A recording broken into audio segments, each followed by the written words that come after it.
This Packers Commanders game was very interesting to say the least, because Jaden Daniels didn't look great.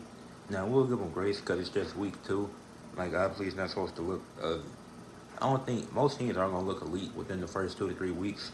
Like even the Bengals who finally won a week 1 game, even them they struggled against the Browns, who are probably gonna win a max of 4 games this year.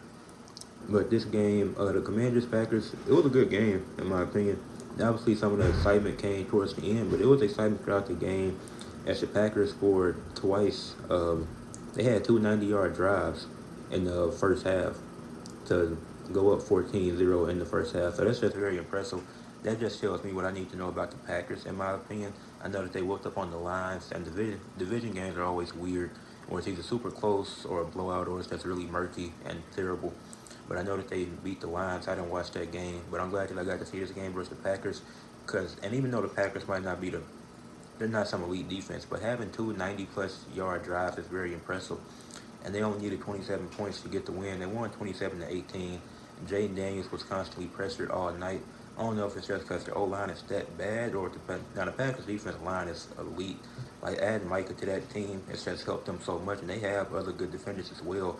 Like Keyshawn Nixon had a good game last night, and then there was multiple 50-yard field goals that was missed. But even with those, the Commanders still they weren't in a position to win this game.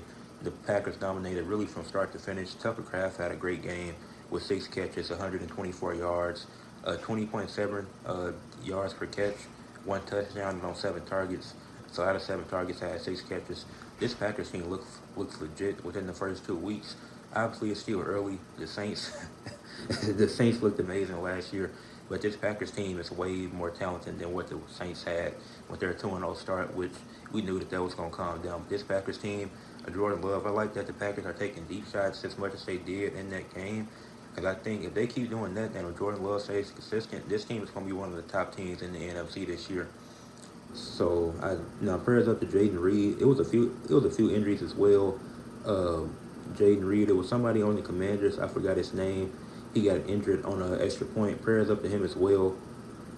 Prayers up to everybody that got injured in that game, because you never want to see that. But Deebo Samuel and Terry McLaurin, that's like Deebo. He had a touchdown. Deebo had a decent game. Prayers up to Austin Eckler too. That looked bad too. Debo had a decent game, but then with like Terry McLaurin, it's like he just disappeared. So I don't know if that having them in show 1 and 2. I don't know how well that's gonna work out when you barely even went to Terry McLaurin last night. But this was a good win for the Packers. The Packers 2-0 to start the season. The Commanders 1-1. I'm happy about that because my Eagles still in first, and